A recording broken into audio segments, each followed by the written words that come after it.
Welcome to 5.3 Linear Functions and Patterns. Today, what we'll be doing in example 1, use the graph to write a linear function that relates y to x. Fantastic! Alright, let's do this. What we're doing today is taking pieces of information from graphs, tables, and we're going to be using it to write linear functions that relate the output y to the input x. So when we look at this first one, I'm given both points and I'm given a graphic depiction. So I'm going to use the points when I try and find the slope, the y-intercept, and then all together pull that into an equation. So the slope can be given just by using our little slope formula, y2 minus y1 over x2 minus x1, which I can pick from any of these points, and I think I'm just going to pick these two up here just for the sake of it. So I'm going to say y2 is going to be 3, so 3 minus the y from the other one, which is a 0, over 4 minus the y from the other one, 2. So 3 minus 0 is 3 over 4 minus 2 is 2. So my slope is 3 over 2. Cool. Now what? Find the y-intercept. Alrighty. Hey, it's actually nice and easy for me. Right along here is the y-axis, and boop, there's a point on it. The y-intercept is at negative 3. Now, write an equation using both of those things. Well, I know an equation, slope-intercept form, y equals mx plus b, and that involves using slope and y-intercept, which are the two pieces of information I just got. So y equals 3 over 2x minus 3, because my y-intercept is a negative 3. Beautiful, beautiful, beautiful. Alrighty, let's try it again, but this time I'm not given any points. I have the visual depiction. Yes, I have this point, and this point, and this point, and this point, but I'm not actually given the numbers. So let's do it a little bit differently. I still want to find slope, y-intercept, and then create the equation, but to find slope this time, I'm just going to count boxes. A rise of 1 and a run of negative 2. Alright, so that is a rise of 1, run of negative 2. The whole thing is negative. Negative 1/2. Oop, that should have gone up here on the slope. Negative 1/2 is my slope. Erase. Now the y-intercept. Hopefully this was easy like the last one. I look on the y-axis and whoop, there it is. It appears at negative 1. Cool. Now what is my equation? Again, I'm just going to look at y equals mx plus b. And I'm going to think, what was my slope? What was my y-intercept? So that means y equals, slope was negative 1/2, x, and my y-intercept is negative 1, so minus 1. Very, very good, very, very good. Now let's move on down. Example 2. I'm not looking at a graph anymore. I'm just looking at a table of values. How does this change things for me? I still need the slope, the y-intercept, in order to make the equation. So how is this going to work out here? I have an xy point, an xy point, an xy point. This one's going to be very interesting. We'll come back to that one in a second. But, you know, I have a bunch of points that I can use. I can always find slope given points. Now this might look confusing, but these are xy coordinates. This is the same thing as if I wrote negative 3, 9 as a point, negative 2, 7 as a point, and negative 1, 5 as a point.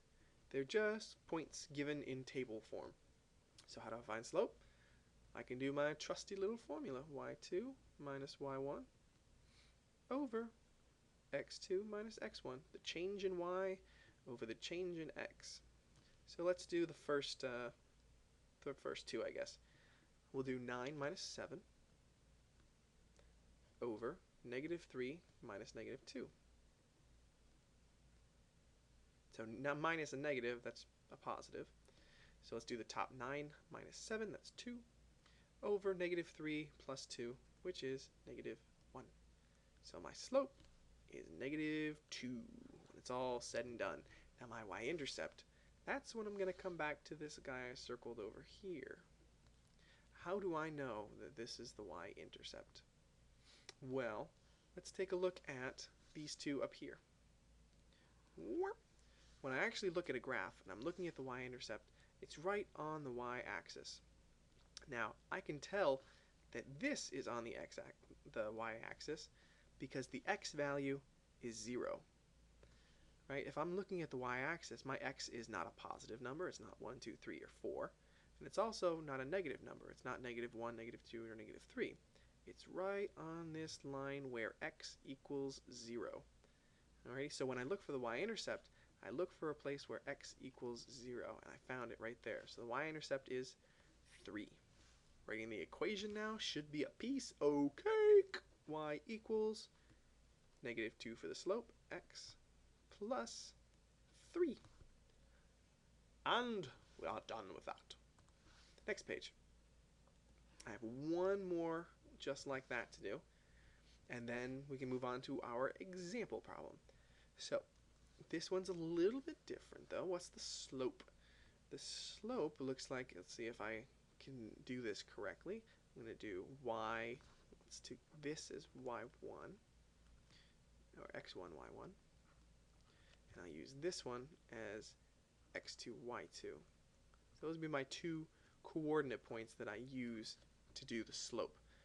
So it'll be 2 minus 2 over -1 minus 2. So that's 0 over -3. What? That equals a 0. That's a slope of 0.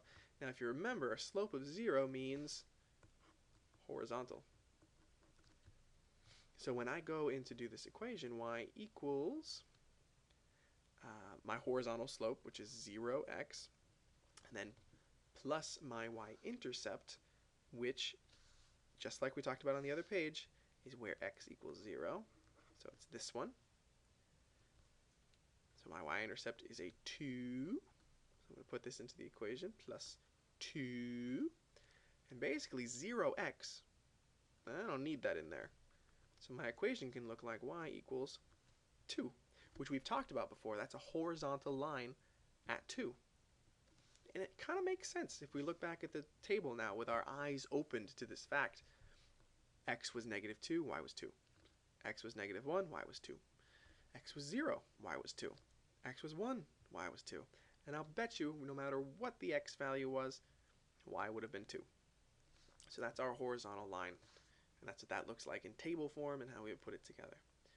So now let's look at this application problem. We want to look and find a couple of different points, looking at discrete or continuous, writing a function, and then taking some information from it. So why don't we graph it out first? I feel like that might be a nice way to start. And let's say we do something like right here is 600 calories. Go up to here, and this will be 1200.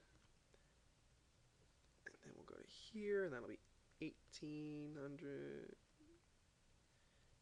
Oops, I made that 1000. That's not right. And then we'll go up to here, make it 2400.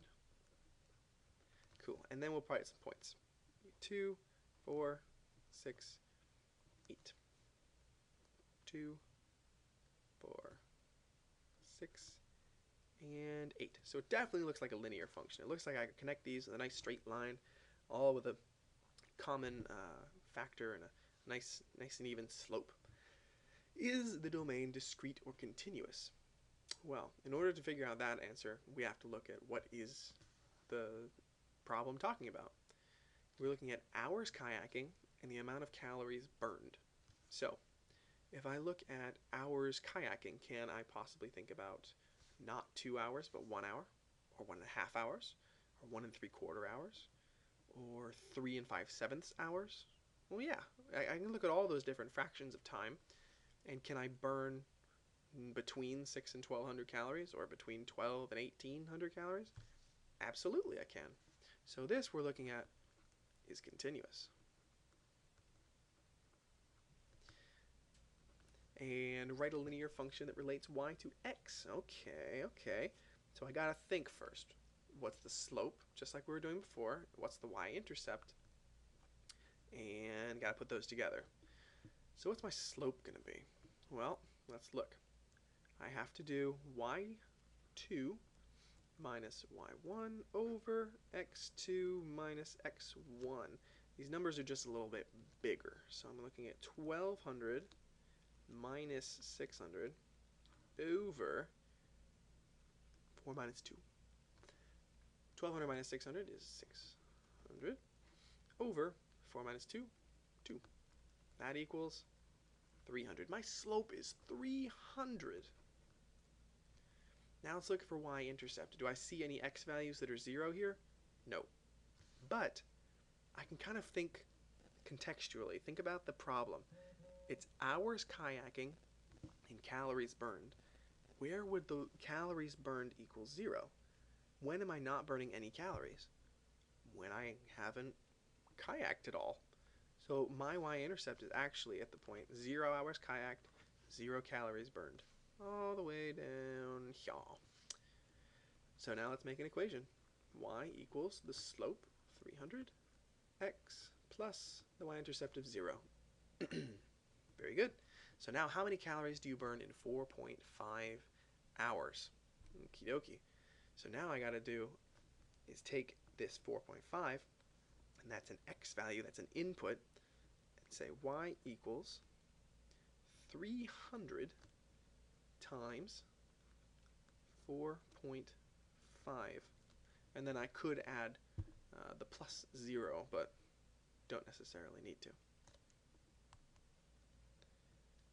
And this, I believe, should evaluate to about 1350 calories. Very cool. And that is all that I have for you today. Make sure that you have taken all of these notes so detailed, that you write down any questions that you have, and that you talk to me in class if you have any. Make sure you do your assigned work, and I will talk to you all later. Peace out.